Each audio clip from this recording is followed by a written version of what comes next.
কই গো, হসপিটাল থেকে তো এলে, এসে কি কি করলে, রান্না করলে দেখি। কোথায় এসো, কোথায়? বাবা, চোখের সমস্যা, তাও রান্না বান্না কি কি করছো দেখি তো। কি বানালে, কি বানালে দেখি দেখি। ভাত, আর কিছু রান্না হয়নি। আর আর কি করলে? আমার আমার পছন্দ মতো সেটা কি করলে? ওই তো বেগুন, বাটা মাছ, তেলাপিয়া, আচ্ছা সর্ষে বাটা করলাম। আচ্ছা, আর কি করলে? ছেলেরা মাছ খায় না বলে আলু মটর পনির দিয়ে তরকারি। মটর পনির? ওরে বাবা, মটর পনির, ওরে খুব ভালো। দেখি দেখি আর কি আছে, আর কি আছে? আর গাজর, বিনস, আলু একটা ভাজা, আর সালাড।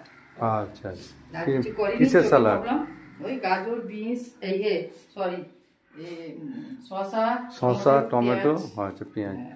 চোখের সমস্যা, তুমি এরকমভাবে রান্না করছো, কি সমস্যা দেখা। দেখো, আজকে বন্ধুরা দুপুরবেলার শুভেচ্ছা ও ভালোবাসা রইল, অভিনন্দন, নমস্কার।